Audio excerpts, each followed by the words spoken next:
Good day mga kangkol, welcome back na naman sa ating YouTube channel, Phoenix PCP Airgun Philippines. So ngayon mag-assemble tayo ng isang unit. Sa mga hindi pa pala nakapag-subscribe, please subscribe na lang sa ating channel at pakiclick yung notification bell para maging updated kayo sa mga bagong videos na gagawin natin.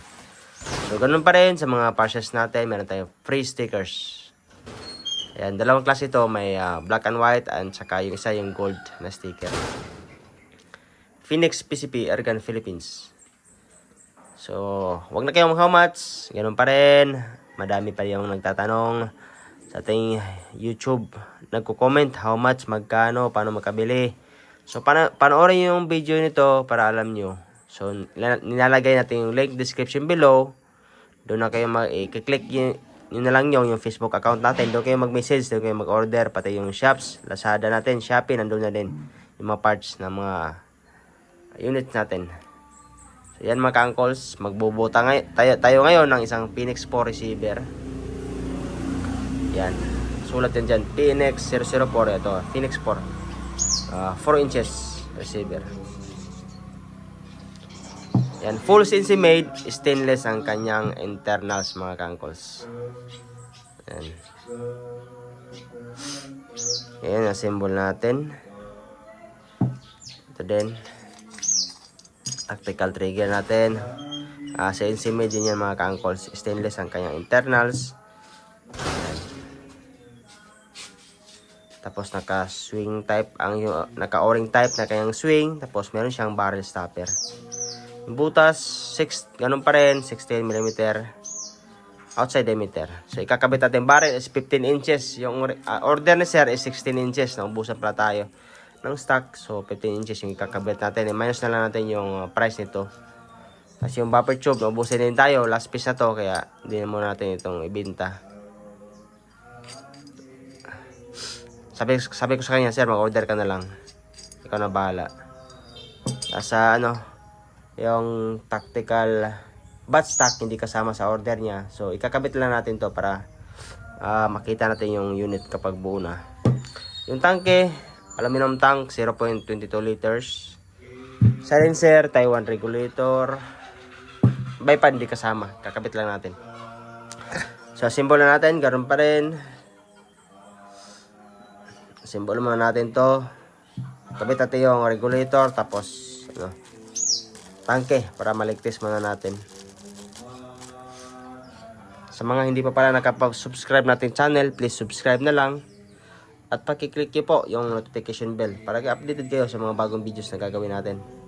Huwag na kayo mag-comment ng how much, directly see description below. Nandun yung link, nandun yung description ng Facebook account natin, Lazada, Shopee, nandun na lahat mga ka-uncles. Yan, kabit natin ang regulator, Taiwan regulator.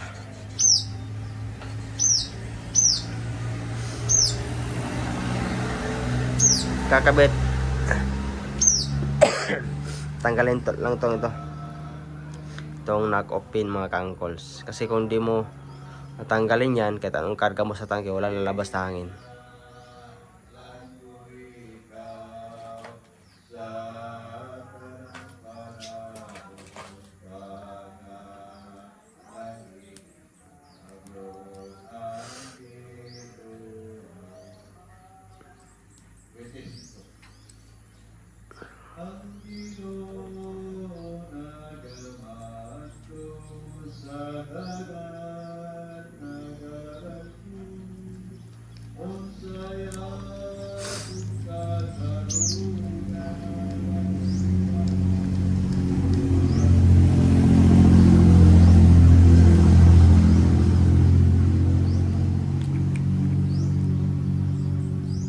Ito, tanggalin na ito. Pati itong spring sa loob.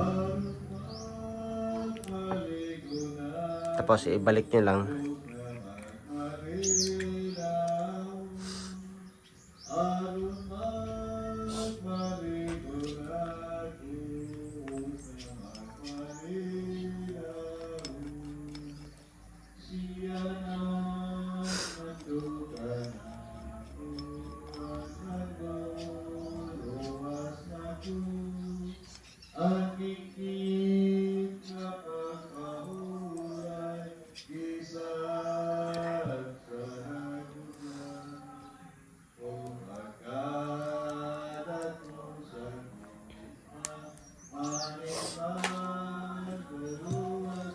kabit na natin. Lagyan mo natin ng ano, o-ring tong kanyang regulator neck.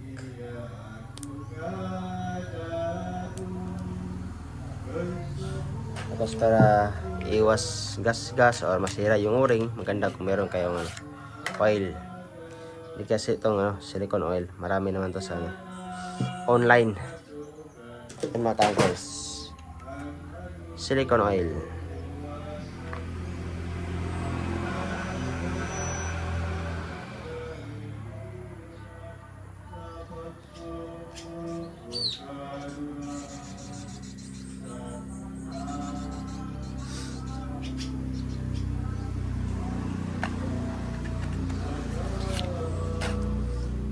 Para madulas lang yung o-ring. Check nyo din baka maya madumi. Linisan nyo muna yung thread. Gandaan kasi dito yan sa isang ibang receiver na wala siyang seal dito. Walang seal. Puro thread nandyan. Yung ibang receiver. Kaya ang nangyayari ito, kinakain na yan. Kakaroon ng erosion, corrosion. Kinakain, tapos matigas na tanggalin. Hindi kapag tanggal mo, nasisira na yung thread. Yung kagandahan dito is meron siyang seal dito para hindi na sisira yung thread dito. Kinabitan na natin yan just in case may leak dito. Meron pa tayong additional na o-ring dito.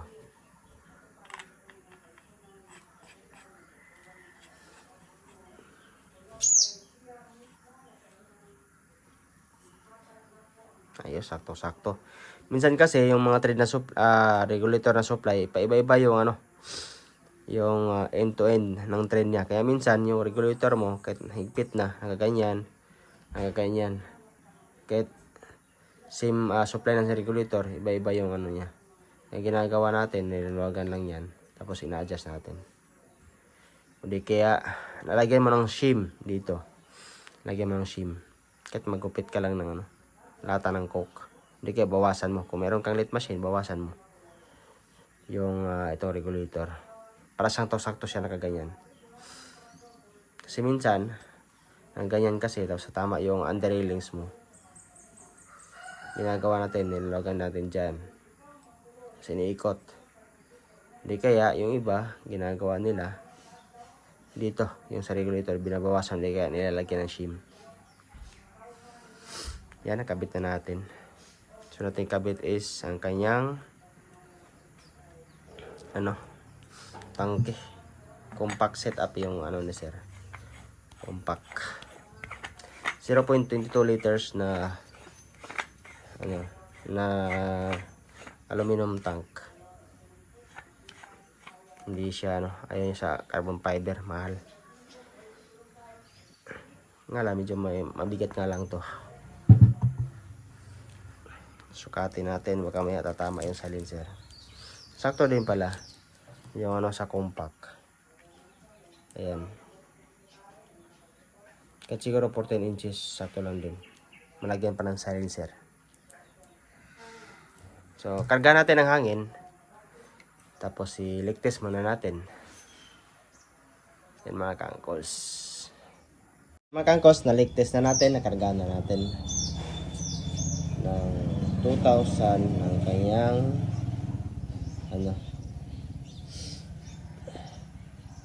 kanyang tangke. So supposedly 1.8 yung output nito. So, minsan kasi may error sa gauge. Kaya naligtas na natin hanggang dito. Na-check din natin ang kanyang pin, wala ding leak. So ngayon ikakabit na natin ang kanyang barrel na 15 inches. 15 inches DBB barrel.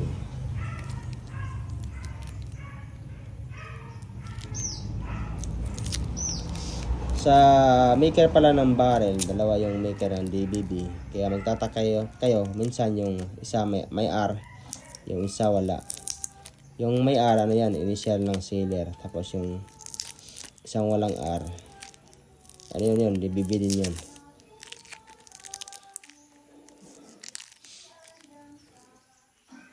Yung original maker ng DBB, wala na.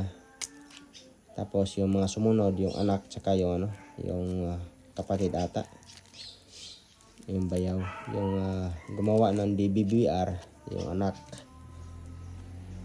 Tapos yung DBB na walang R, yan naman yung yung kapatid o yung bayaw. Yan yung yung palaging kasama dati ang gumagawa ng bahay. Quality, same, maganda. Hindi mahirap siya i-tune kasi mataas yung range niya, yung sweet spot ng isang DBB. Kaya napakadaling i-tune kapag DBB barrel. Tanggalin muna natin to. Matagalan tayo dito. So yan, tanggal natin. Sa DBB, yan yung kayang crown. Labasan ng hangin yan mga ka-uncles. So pakita natin ang kayang grooves. Maganda. Malinis. Tapos ito naman ang kayang chamber.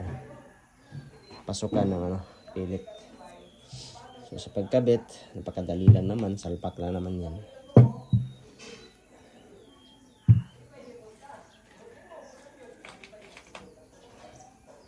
Naganda natin na save yan. Malalaki yung ating set screw.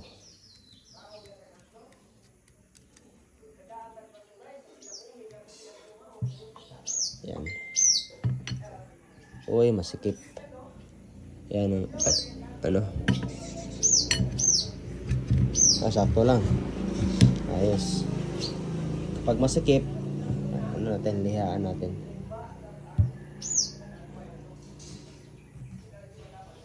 Huwag masyadong higpit, saktong patong lang. Kasi masyadong mahigpit. Tapos pag swing mo yan, sira, mas madaling masira yung o-ring. Saktong tulak lang. Natin higpitan.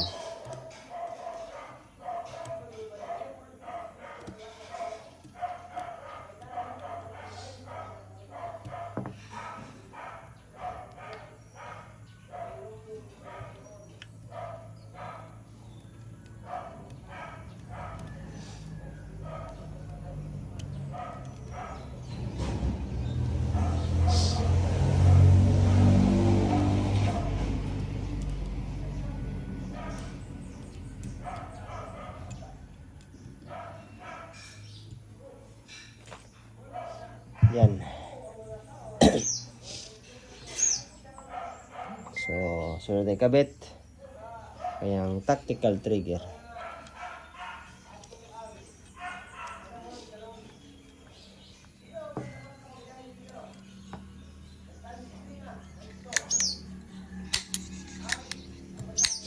Ankles na bawasan natin. Sakto-sakto lang kasi yun. Minsan ay ipit. Yan, smooth na siya. Yung natin ito, sakto-sakto sa dito. Kaya minsan pag ganyan mo na iipit siya. Kaya yan, bawasan na natin. So ikabit na natin ang kanyang hammer. Yan, yung hammer natin, hammer trigger, malambot siya. Tapos hindi siya bumibitaw.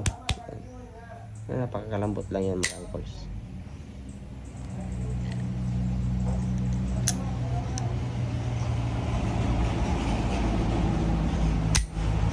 Ito, adjustan niya. Adjustan ng spring. Yan. Return spring ito. Adjustan ng mga stopper. So, kabit na natin.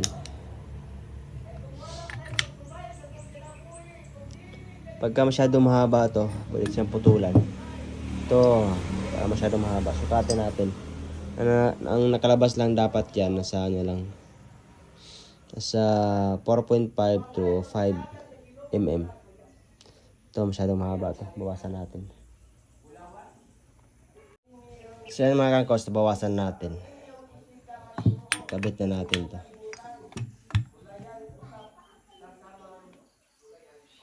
So yung size nito, trigger to receiver is M6.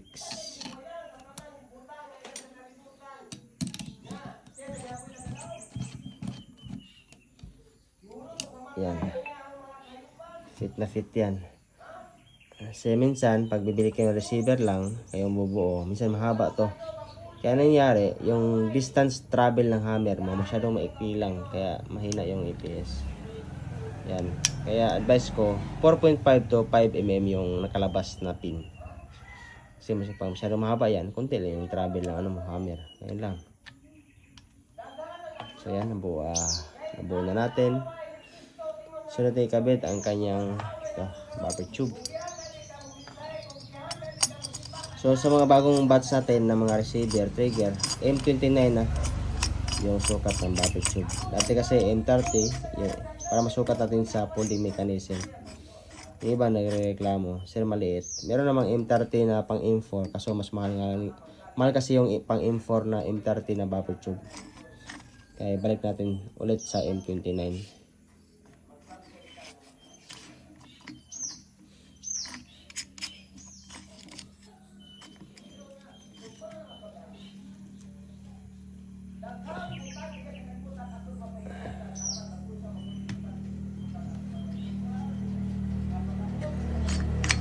Loob pa yun, loob.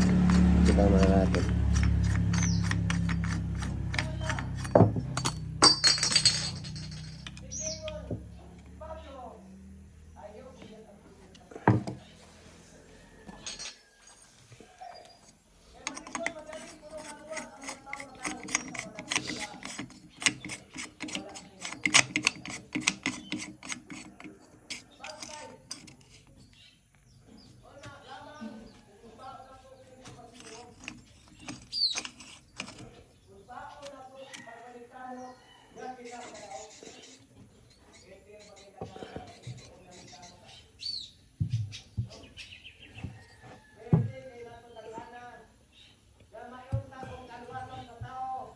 Yan. Ikasama to. Minus na lang natin kay Sir Bonifacio Lobo. Si last piece na natin to na buffer tube. May parating pa. So ikaw na lang bibili ng buffer tube.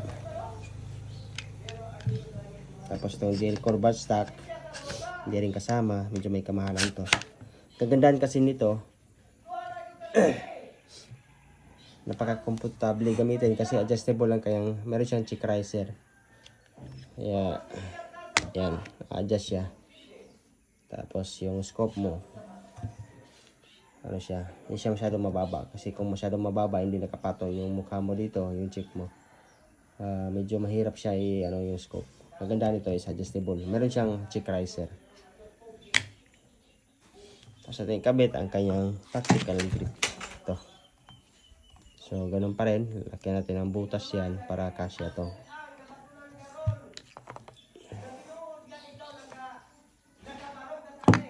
So, lagyan mo natin ang butas itong gitna. Mga ka-angkors, nabutasan natin. Wala pala tayong dalang tools, kaya ginawa natin. Nag-init lang tayo ng rad. Tapos, tinunan natin dyan.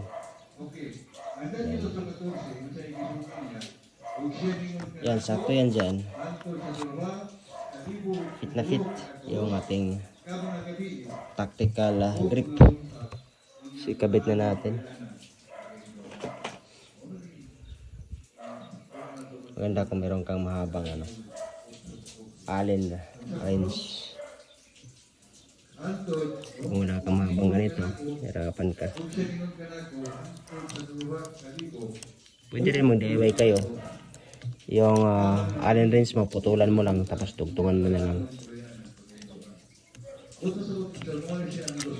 Maganda kung merong magnet.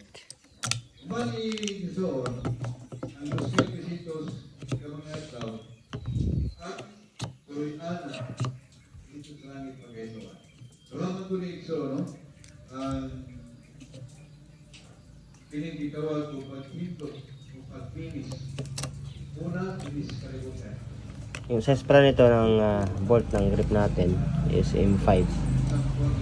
M5 by 10.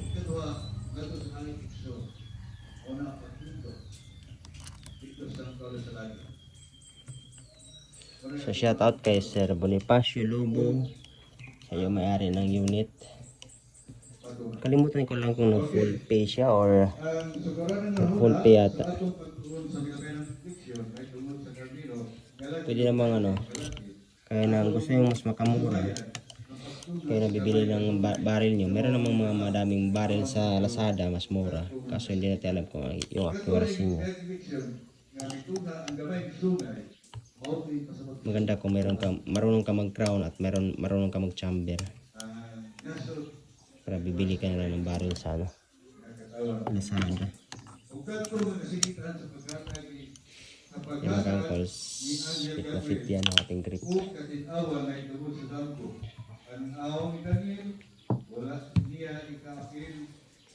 Test natin.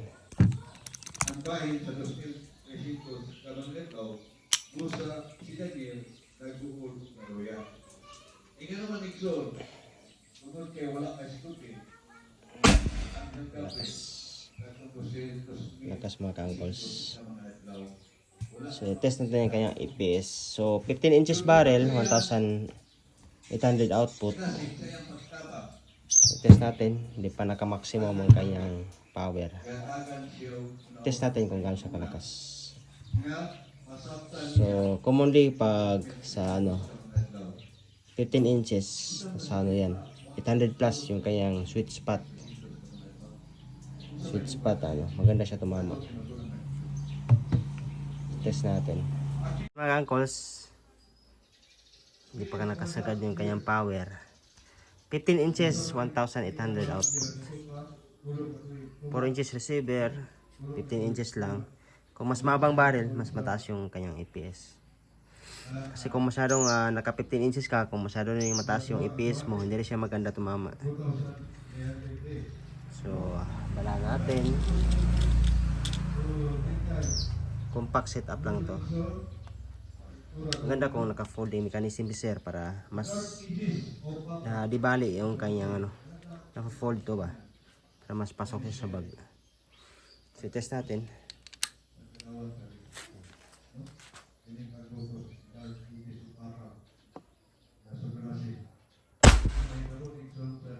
Yan. 820 plus.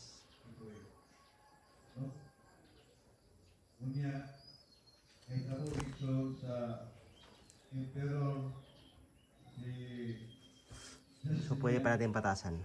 Check natin. Tapos kapitan natin ng scope. Check natin yung kanyang accuracy. Tune natin. Yan yung unit mo sir.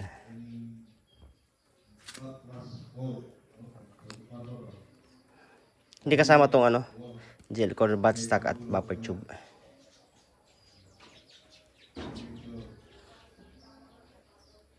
Dito pwede mong kabitan ng quick release dito.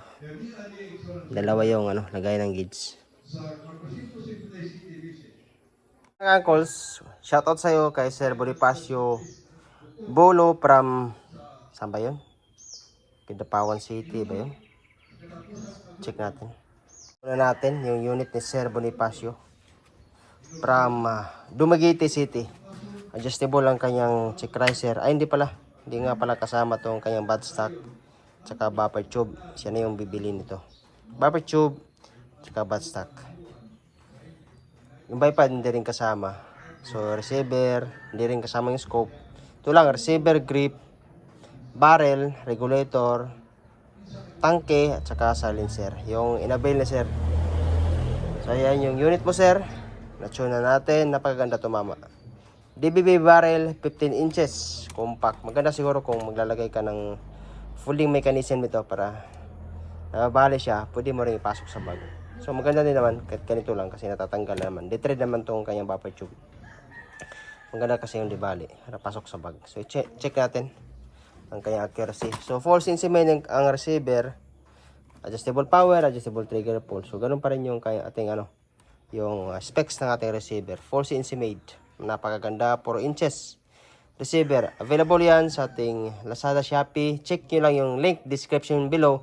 Huwag na kayong mag-comment dyan ng how much sa link. Sa comment section kasi hindi rin tayo nagre-reply. Kasi napakasyadong stricto yung YouTube, Facebook. Mag-reply ka lang ng konti. Tapos nababa na yung post mo. Hindi kaya yung mismong account. Kaya maganda kung direction na kayo sa description, nandun yung link ng mga Facebook natin. Mag-message kayo, direct message or direct check out sa ating Lazada. Shopee, medyo may kamahalan nga lang sa ating Lazada at Shopee. Yan. Tapos nandun din yung prices ng Fiddler link. Nandiyan yung prices ng mga parts. I-total nyo lang yung mga parts. Kung gusto yung yung unit na ibubuo na, i-total nyo lang. Para may idea kayo kung magkano yung gagastusin. Yan mga ka-uncles. Kung gusto yung mas mamura, pwede kayong bumili ng mamumurahing parts tulad ng China regulator na bibili nyo, barrel. Meron din mamumurahin. Kaso nga lang, kung di naman siya accurate, hindi nyo rin ma-enjoy yung yung unit mo. Maganda kung huwag nyo tipirin yung barrel tsaka mga parts para ma-enjoy nyo talaga yung unit nyo. Tapos kapag gusto nyo ibenta, mataas yung value kasi maganda tumama, quality yung unit. So yan mga ka-uncles, i-leak test natin. Leak test, natin, accuracy test ang unit. Ang paganda tumama nito. Ito talaga kapag naka DBB barrel. So ayan. Swing lang yung pellet natin. Ang gamit natin pellet is GSB. Naka-chamber yan. Hirap kasi kung gamit natin local pellet. Yun nga lang, mura siya. Maganda kung meron kang resizer. Kasi yung skirt ng mga local pellet, yun dito. Iba-iba yung size. May malaki, meron din maliit. Kaya medyo masikip sa barrel. Maganda kung meron kang resizer. Ito kasi GSB, accurately, meron siya to. Carefully selected to. Tinimbang. Kaya yung size niya, accurate siya.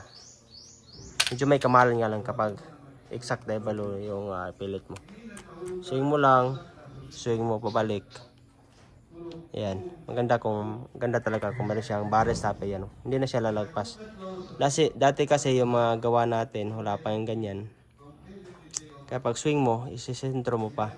Unlike ngayon na meron siyang barrel stopper, yan. Swing mo, hanggang dyan lang yan. Tapos kalabit mo ng kanyang hammer. So test natin, gawa muna tayo ng unang butas. Tapos check natin ng kanyang groupings kung gaano siya ka-accurate mga ka-uncles. Basta advice ko lang sa mga magde-DIY, kahit gaano mumurahin yung receiver mo, huwag mo tipirin yung barrel mo. Yan yung pinaka-importanting part sa isang air gun. So unang butas natin, unang butas tayo.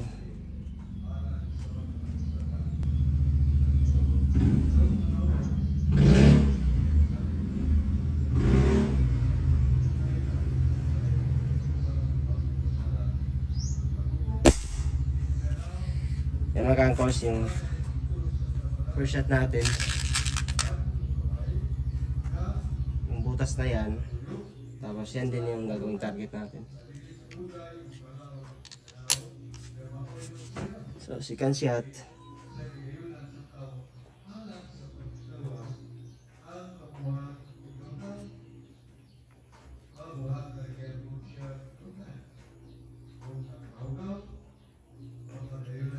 So second shot tayo mga ka-uncles.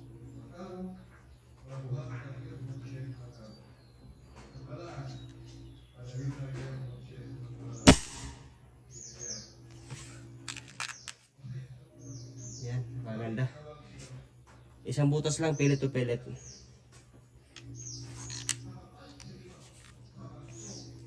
Third shot tayo.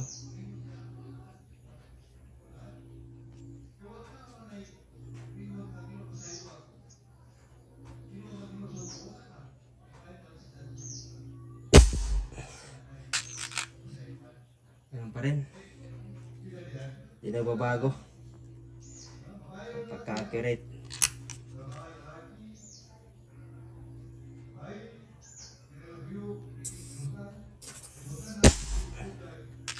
So, ganun pa rin mga ka-uncles. Isang butas lang. Walang pagbabago.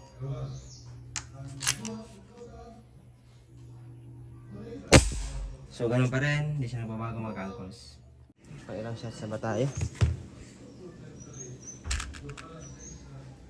Pang 5 na tato mga ka-uncles. 5 shots. Hindi pa rin siya nagbabago. Pellet to pellet. Napakaganda ipang hunting to mga ka-uncles.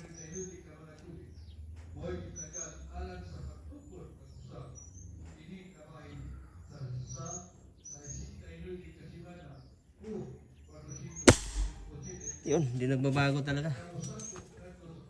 Yung butas yan, isa. Ganun pa rin. So, try natin yung ano na yan, bunga na yan sa ibabaw. Yan, yung maliit na yan. Yan yung tirahin natin. Sorry.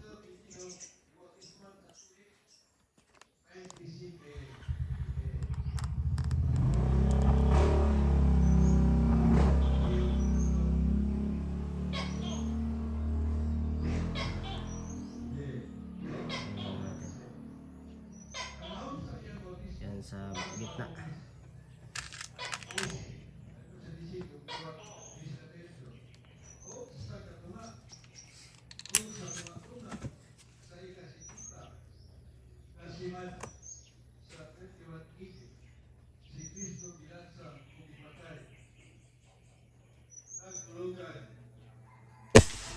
Yun.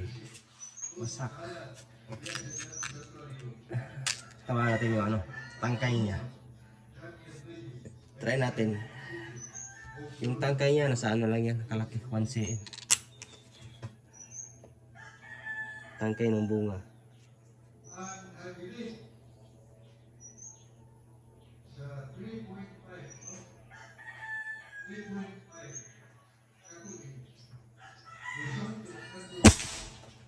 Makangkos lang. Maganda tumama.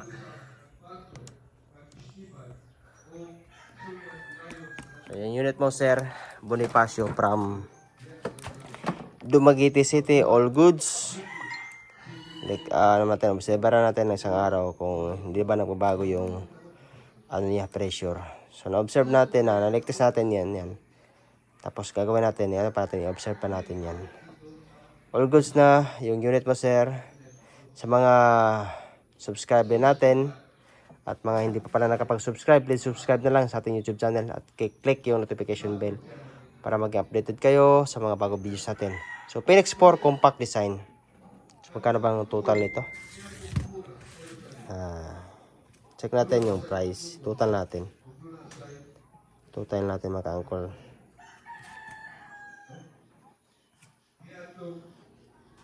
Para ma-idea kayo.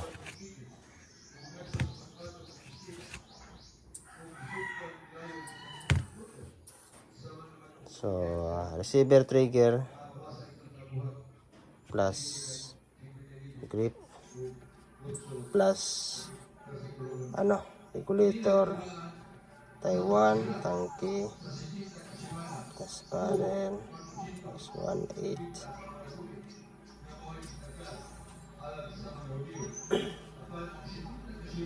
So yan, napakamura. Wala pang 25 yung unit ni sir.